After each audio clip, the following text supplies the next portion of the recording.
मुगल सम्राट अकबर का दरबार अपने वैभव, न्याय और बुद्धिमत्ता के लिए पूरे हिंदुस्तान में प्रसिद्ध था। उस दरबार की शान थे बीरबल, जिनकी तीक्ष्ण बुद्धि, विनोदप्रिय स्वभाव और निष्पक्ष न्याय की मिसालें आज भी लोककथाओं में जीवित हैं। ये कहानी है एक ऐसे कुएं की जो देखने में साधारण था पर उससे जुड़ा विवाद असाधारण था। इस कहानी में अपनी का अर्थ केवल स्वामित्व नहीं, बल्कि अपनी बुद्धि, अपनी समझ और अपने विवेक से न्याय करना भी है। आगरा के पास एक समृद्ध गांव था धनपुर। गांव के बीचों बीच एक पुराना कुआं था जो वर्षों से गांव वालों की प्यास बुझाता आ रहा था। कहते हैं ये कुआं किसी पुराने जमींदार ने खुदवाया था। समय बीतने के साथ जमींदार का वंश समाप्त हो गया, पर कुआं बना रहा। गांव वाले उसे अपना कुआं कहते थे क्योंकि उससे सबको समान जल मिलता था। एक दिन अचानक गांव में विवाद खड़ा हो गया। एक व्यापारी, नाम था श्यामलाल, ने दावा किया कि कुआं उसके पूर्वजों की संपत्ति है। उसके पास पुराने दस्तावेज थे जिनमें कुएं की खुदाई का उल्लेख था। उसने घोषणा की कि अब से कुएं का पानी केवल वही लोग ले सकेंगे जो उसे कर देंगे। गांव में हाहाकार मच गया। किसान, स्त्रियां, बच्चे सब परेशान। पानी के बिना जीवन की कल्पना कठिन थी। गांव के बुजुर्गों ने पंचायत बुलाई, पर दस्तावेजों के आगे उनकी एक न चली। अंततः फैसला हुआ कि यह मामला सम्राट अकबर के दरबार में ले जाया जाए। धनपुर के प्रतिनिधि आगरा पहुंचे। अकबर का दरबार सजा हुआ था। रत्नजटित सिंहासन पर अकबर विराजमान थे। उनके दाईं ओर बीरबल खड़े थे, मुस्कान के साथ, मानो पहले ही समस्या की जड़ समझ चुके हों। गांव वालों ने अपनी बात रखी। श्यामलाल ने अपने दस्तावेज पेश किए। अकबर ने ध्यान से सब सुना। दस्तावेज देखने पर प्रथम दृष्टया शेख रईस का दावा मजबूत प्रतीत हो रहा था।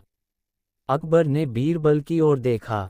बीरबल, उन्होंने कहा, न्याय कठिन है। दस्तावेज कुछ और कहते हैं पर जनहित कुछ और। तुम क्या कहते हो? बीरबल ने विनम्रता से उत्तर दिया, जहांपनाह, न्याय केवल कागज से नहीं, बुद्धि से भी होता है।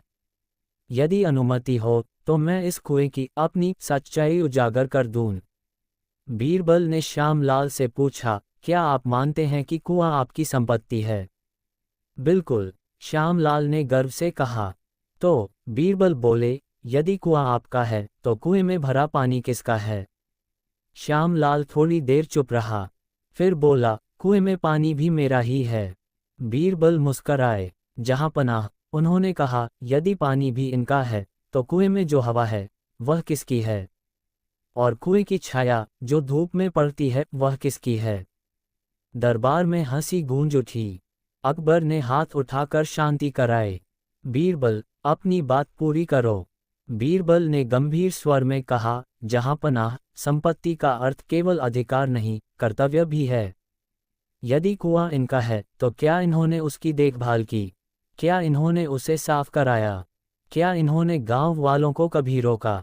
गांव वालों ने एक स्वर में कहा, नहीं जहांपनाह, हमने ही कुएं को साफ रखा, मरम्मत की, पानी सबको दिया। बीरबल ने श्यामलाल से पूछा, आपने कभी इस कुएं की सुध ली? शेख रईस निरुत्तर हो गया। अकबर ने दोनों पक्षों से कहा, मैं कल फैसला सुनाऊंगा।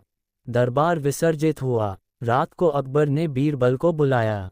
बीरबल, अकबर बोले, तुम्हारी बुद्धि पर मुझे विश्वास है, पर कानून का सम्मान भी आवश्यक है। बीरबल ने शांत भाव से उत्तर दिया, जहांपनाह, कानून और न्याय तब तक अधूरे हैं जब तक उनमें मानवीय विवेक न हो। अगले दिन दरबार फिर सजा। अकबर ने निर्णय सुनाने से पहले बीरबल को बोलने का अवसर दिया। बीरबल बोले, जहांपनाह, मेरा प्रस्ताव सरल है। यदि कुआं श्यामलाल का है तो गांव वाले कुएं का उपयोग कर सकते हैं पर पानी नहीं लेंगे। वे केवल कुएं में उतरकर बाल्टी डुबोएंगे पर पानी ऊपर नहीं लाएंगे। दरबार ठहाकों से गूंज उठा। शेख श्यामलाल घबरा गया। ये कैसे संभव है? उसने कहा। बीरबल ने कहा, जैसे आपका दावा। यदि कुआं आपका है तो पानी प्रकृति का है। प्रकृति पर किसी का अधिकार नहीं। अकबर ने गंभीर स्वर में कहा, मैं फैसला सुनाता हूँ। कुआं गांव की साझा संपत्ति है। श्यामलाल के दस्तावेज कुएं की खुदाई का उल्लेख करते हैं, पर पीढ़ियों से गांव वालों ने इसकी देखभाल की है। इसलिए कुआं और उसका पानी जनता का है। श्यामलाल को आदेश दिया गया कि वह गांव वालों से क्षमा मांगे और भविष्य में ऐसे दावे न करे। गांव वाले खुश होकर लौटे। धनपुर में उत्सव मनाया गया। कुआं फिर से सबका हो गया। गांव के बुजुर्गों ने कहा, आज हमने जाना कि अपनी केवल संपत्ति नहीं, अपनी बुद्धि भी होती है। जो अपनी बुद्धि से न्याय करता है वही सच्चा विजेता है। दरबार में अकबर ने बीरबल से कहा, तुमने आज फिर साबित कर दिया कि सच्चा न्याय बुद्धि से होता है। बीरबल ने विनम्रता से कहा, जहांपनाह, यह आपकी न्यायप्रियता है जिसने मेरी बुद्धि को मार्ग दिया। ये कहानी हमें सिखाती है कि अधिकार के साथ कर्तव्य जुड़ा होता है। केवल दस्तावेजों से नहीं बल्कि विवेक और मानवीयता से निर्णय लेना चाहिए। कुआं यहाँ संसाधन का प्रतीक है और अपनी बुद्धि न्याय की कुंजी है। साझा संसाधनों पर सबका अधिकार होता है। बुद्धिमत्ता से लिया गया निर्णय समाज को जोड़ता है।